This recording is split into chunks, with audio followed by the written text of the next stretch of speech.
Salut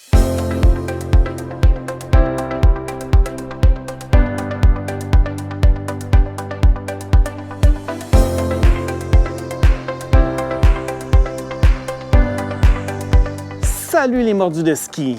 Pour notre capsule conseil cette semaine, nous sommes chez Auberson et nous allons rencontrer Samuel qui va nous donner des conseils sur l'achat des casques et des lunettes de ski pour faire un bon choix éclairé.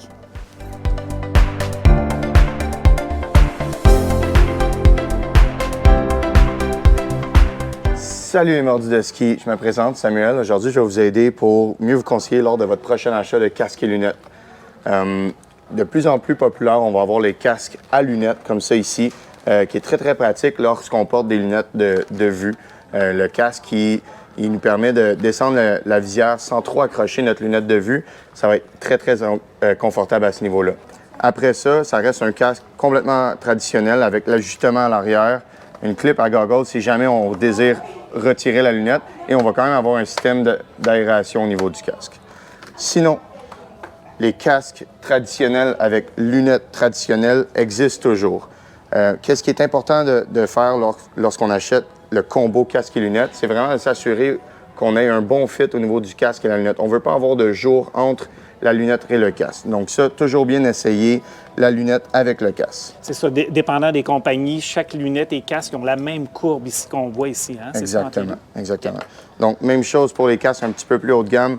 Toutes les casques vont avoir une roulette à l'arrière, un système de ventilation et une bonne coquille qui nous protège. De plus en plus, on va remarquer les technologies MIPS au niveau de certains modèles et certaines compagnies. Le MIPS, c'est une membrane indépendante à l'intérieur du casque qui bouge indépendamment au casque, ce qui permet un peu d'augmenter le temps au niveau de l'impact. Donc, l'impact va être moins dommageable au niveau de la tête. Donc, voici le Oakley Mode 5 pour cette année.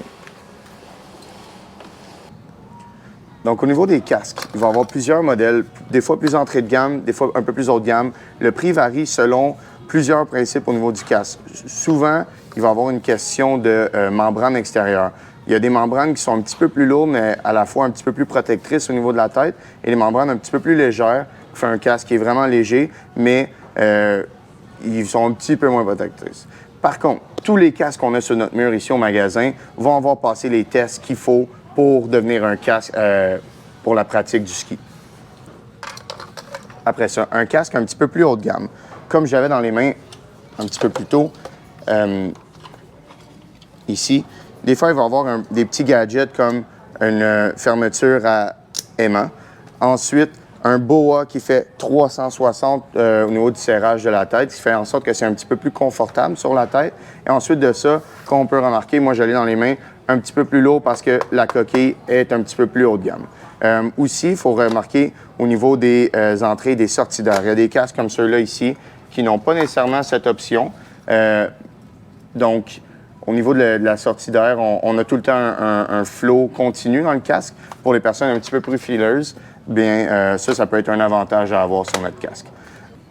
Ensuite, on peut avoir un casque avec une visière comme ça. Il y en a beaucoup qui vont dire que c'est pour le look, mais d'autres vont dire aussi que ça l'aide à ne pas avoir des gouttes d'eau qui nous coulent sur la lentille de notre lunette.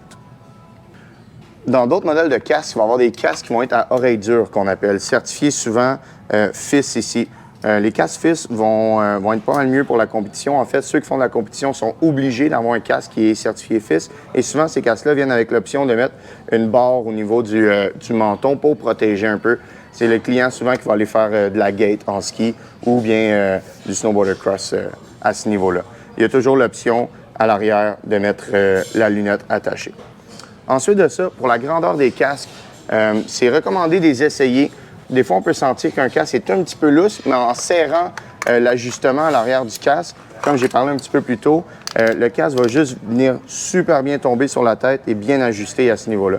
Donc, des fois, un casque trop petit qui fit très serré, c'est bon pour une heure seulement, mais après ça, on se met à avoir des maux de tête qui est vraiment pas le fun sur la montagne.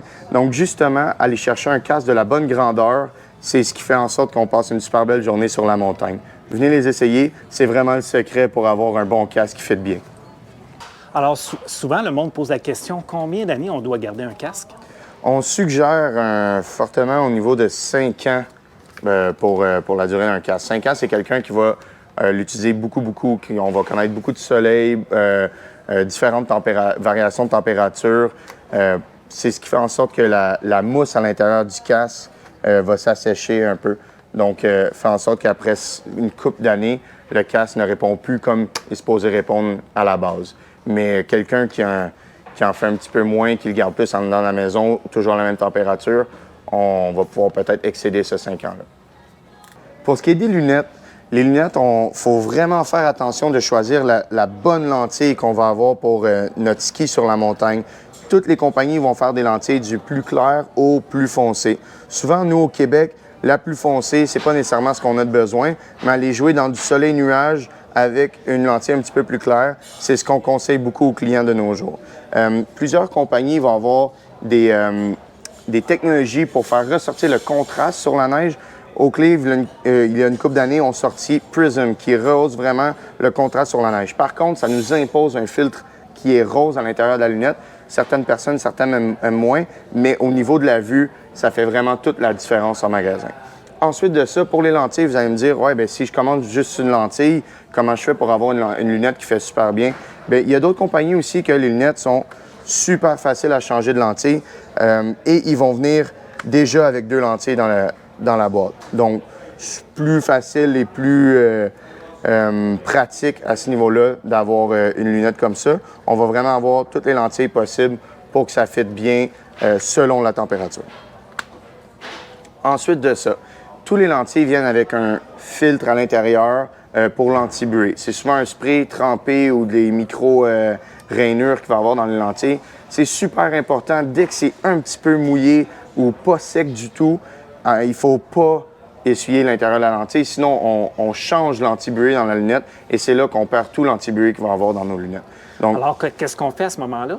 On attend que ça sèche. Souvent, moi, je la mets dans mon manteau ou j'attends que ça sèche vraiment à la lunette. Je rentre en dedans prendre un petit chocolat chaud, mais il faut vraiment pas essuyer à l'intérieur. Soit qu'on essaye de garder notre lunette qui a un petit coulis d'eau ou peu importe. Je sais que c'est fatigant des fois, mais il faut vraiment pas toucher à l'intérieur. Il y en a qui vont dire aller en dessous de la machine pour sécher les mains à la cafétéria. Je ne suggère pas nécessairement non plus, mais vraiment attendre que ça sèche, c'est la meilleure des options.